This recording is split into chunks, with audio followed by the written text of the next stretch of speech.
2026年7月20号，谢贤在香港去世，享年89岁。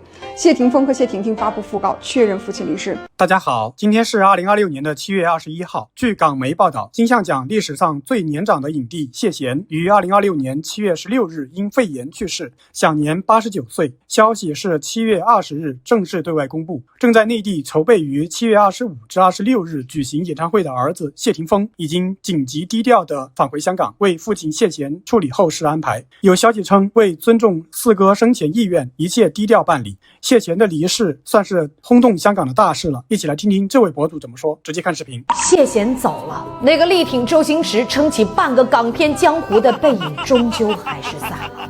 今天下午，谢霆锋发了一条微博，那一句“我的父亲谢贤已经离开我们了，享年89岁”，让所有人心头一沉。原来那个永远戴着墨镜、永远笑容满面的四哥，这次真的谢幕了。要知道，当年整个香港娱乐圈，他是唯一一个敢硬刚某公司力挺周星驰零片酬出演少林足球的大佬。直到现在，周星驰都感念这份沉甸甸的恩情。那么，四哥谢贤到底有什么样的人格，让功夫巨星李小龙每次看到他都会恭恭敬敬地喊一声四哥，主动让出 C 位合影留念？为什么周星驰、刘德华一众巨星会感念他的好？为什么只有他可以叫尔冬升小宝，管洪金宝叫小胖？那这条视频告诉你，四哥谢贤最值得敬佩的，从来不是谢霆锋父亲这个标签，而是重情重义。当年周润发刚入行时，没有背景，没有人脉，跑了2年龙套，连房租都快交不起了，差点就退圈。而早就红透大江南北的前辈谢贤，拍《千王群英会》时，点名让周润发演第一个有名字的角色，戏里手把手教周润发演戏，戏外带着他出席行业饭局，帮周润发拓展人脉找机会。后来周润发火了之后，被2家公司争抢，进退两难，也是谢贤出面撑腰调解，有事儿冲我来。几十年后，发哥每次见到谢贤都会毕恭毕敬地喊一声四哥。片王刘德华人生最低谷的那段岁月，深陷合同纠纷，被 TVB 全面封杀，几乎断掉了所有拍戏的机会，甚至他一度打算关掉演艺事业，开理发店谋生。走投无路的他四处求助无果，是谢贤主动多方奔走沟通协商。后来83版《神雕侠侣》选角，投资方嫌弃刘德华资历太浅，想要临时更换男主角，关键时刻又是谢贤当场拍板担保，这个年轻人我看好，日后一定能红。而刘德华也凭借这部剧集红遍全国，一步步成为家喻户晓的天王巨星。而最为感念谢贤恩情的是星爷周星驰。2001年，周星驰筹拍《少林足球》，因为《大话西游》票房惨淡，根本没人敢投资他。钱老板也公开放话，谁敢跟周星驰合作，就是与我为敌。而周星驰好不容易拉到1000万的投资，第一时间就要拿出100万请谢贤出山，被谢贤拒绝之后，周星驰3顾茅庐。第3次，星爷带去了一个杀手锏，长相酷似李小龙的陈国坤。而当谢贤知道这部影片是为了致敬老友李小龙，瞬间就被周星驰的坚持所打动，当场拍板零片酬出演。不仅如此，他还在片场用自己的江湖地位帮星爷扫清了所有障碍。剧中林宇扮丑也毫无怨言。你要知道，一个80年代就称霸影坛的教父级人物，心甘情愿地给后辈当绿叶。所以，什么叫江湖地位？不是你有多红，而是你帮过多少人，为多少人撑过伞，又有多少人一辈子都感念你的好。1936年出生的谢贤，原名谢家玉，家中8个兄弟姐妹当中，他排第4。四哥这个称呼，一半是因为排行，一半因为《千王之王》里的罗四海那个穿着考究、气场全开的角色，让四哥2个字从戏里叫到了戏外，叫了一辈子。1953年，17岁的谢贤考进了演员训练班，第一部戏《楼下酸水猴》上映，从此他再也没有离开过镜头。可是你要知道，那是一个没有滤镜、没有修图，连彩色电视机都没有普及的年代。这个少年凭一张脸就红透了半边天，真的是老天爷赏饭吃。你看谢贤那模样，剑眉星目，轮廓分明，着一身白西装，举手投足就能让戏里的女主角、戏外的女观众一起失了神，妥妥的芳心纵火犯呐。50、60年代，他几乎是港产粤语片的首席小生。1960年，他出演影版《神雕侠侣》，成为华语影视史上第一代杨过。潇洒的古装扮相，利落的武打戏份，让他是火遍东南亚。巅峰时期的他，单部影片的片酬足够在香港直接买下一整栋楼。1967年龙岗版的《英雄本色》更是连场爆满，少女们追着他追到街上，跟着他的车子后面跑，那是港片第一个追星时代。而他的形象风流但不轻浮，俊俏但不轻佻。他拍了超过300部电影和电视剧，横跨粤语片、港剧、电影3大时代。一部《万水千山总是情》红遍华人圈，搭档汪明荃的阮庭深至今仍是经典。萧十一郎、射雕英雄传、天龙八部、雪山飞狐，几乎每一部港剧教科书里都有他的名字。有人说，香港影视工业的黄金岁月，一半是画面，一半是谢贤撑起来的。不夸张地说，他就是那个时代的顶流。2019年83岁的谢贤获香港金像奖终身成就奖。2022年85岁的他，凭借《杀出个黄昏》拿下最佳男主角，创造金像奖最年长的影帝纪录。从影70年，谢贤第一次拿影帝。领奖时，他只是说多谢，我不会讲，只会拿这个。那种不紧不慢的语气真的很四哥。他不需要煽情，不需要感谢所有人，他就只站在那里，就是一部香港电影史。有人说，港圈最珍贵的2种风骨，一种是施南生的干练格局，一种是谢贤的江湖义气。四哥身上是老一辈香港明星最难得的品质，手握资源不垄断，身居高位不傲慢，历经苦难不凉薄。荧幕里的罗四海初代杨过，定格了一个时代的光影。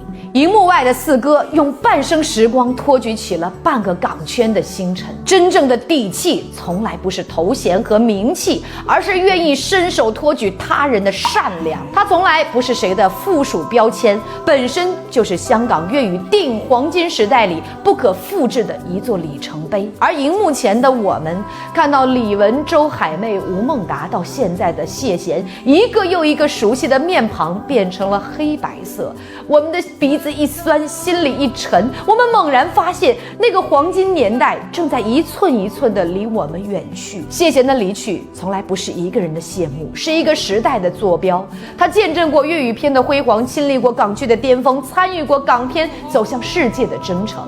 现在四哥累了，他也走了，但他的潇洒不会走。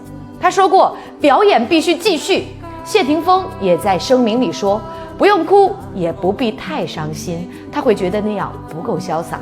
是的，四哥要走就要走得潇洒，遵其生前遗愿，一切从简，这一点也很四哥。一辈子轰轰烈烈，走时安安静静，这就是通透。我们送别他，也请潇洒的送别，不必泪眼婆娑，不必长篇悼词，只在心里把那个永远戴着墨镜、永远笑容满面的身影长长久久地留下。89年人生，70年演艺，从邵氏到 TVB， 从胶片到数字，从黑发拍到白发，从英俊小生演到最年长的影帝，他把自己的一生完完整整地献给了舞台。现在帷幕落下，但他留下的那些光影，那些风骨，那句多谢会一直都在。江湖路远，四哥走好，愿天堂也有千王之王，也有属于您的舞台。除了谢贤的离世，还有一件事情同样让全网炸了锅，那就是谢贤的遗嘱。据说90%的财产留给了2个孙子，谢霆锋和谢婷婷各5%。那么有人就好奇了，张柏芝能不能分钱呢？王菲能不能分钱呢？一起来听听熟悉这个事件的律师怎么说，请看视频。90%的遗产都没有给谢霆锋和谢婷婷，而是留给了2个孙子。那张柏芝还能不能分钱？王菲有没有份呢？89岁的谢贤先生离世，但他留下了一份让全网都炸了锅的遗嘱。据报道，谢贤先生的遗产总价值超过了1亿港元，涵盖了豪宅、股票、投资及影视版权。而他生前早已经立好了遗嘱，遗产分配方案如下：其中10%由儿子谢霆锋和女儿谢婷婷平分，各得约5%，而剩下的90%的大部头留给了两个孙子，也就是谢霆锋和张柏芝的那两个儿子。张柏芝负责管理这笔遗产。那有报道称啊，就是关于这一条遗嘱还有2条非常特殊的约定啊。第一是，如果张柏芝未来选择改了嫁，那么他将自动失去遗产代管资格。第二，遗嘱设有探视条款，是要求张柏芝要定期带这俩孩子前往谢贤的墓地进行祭扫，来维系祖孙的情深。此外，谢先生还为部分遗产设立了信托监管，仅限于用于孙子的教育医疗生活开支等到孩子成年以后方可正式继承。那么问题来了，谢贤将自己的大部分遗产绕开了亲生的儿子和闺女，直接留给了孙子，这种安排合理不合理呢？首先遗嘱自由，是只要形式合法，立遗嘱人神志清醒，那他可以把财产给到任何人，没毛病。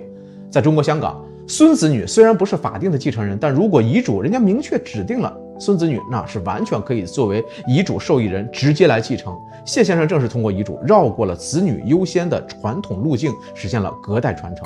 我们内地也是一样，民法典第1133条明确规定，自然人可以立遗嘱将个人财产指定由法定继承人中的一人或者是数人继承。第一，有遗嘱的，遗嘱继承优先于法定继承。第二，遗嘱是可以把财产留给法定继承人之外的人，这叫什么？遗赠。第三，因为孙子女在内地他也不属于法定继承人的序列，但是可以通过遗赠来直接获得遗产。当然了，这2天大众关注的焦点之一就是这个遗嘱中没有出现王菲的名字。其实这个原因也非常简单，王菲和谢霆锋只是恋爱关系，并非法律配偶，所以在这个继承法上，王菲和谢家的遗产没有半毛钱的关系。那有同学会问，张柏芝总有关系了吧？她可是这俩娃的亲娘那么既然遗产留给了俩孙子，那张柏芝能不能分到钱呢？答案同样是不能。请注意因为张柏芝的身份的关键词是遗产代管人，不是继承人，所以说他只有管理权，没有所有权。也就是说，他代管的这些遗产只能用于俩娃的教育、医疗、生活开支，那每一笔大额支出都还得要留凭证，还要接受监管。等到俩孩子年满18岁之后，这笔钱还要完整的交还给孩子。也就是说，管家不能当家，他不能拿着这笔钱去买包啦、投资啦，或者改嫁后带走。谢贤这个安排其实是香港豪门的标配操作啦。香港富豪采用家族信托来管理遗产，其实核心目的就3个：第一，防争产，避免子女撕破脸；第二，防挥霍，防止后代败了家；第三，防婚姻风险，避免被外姓人分钱。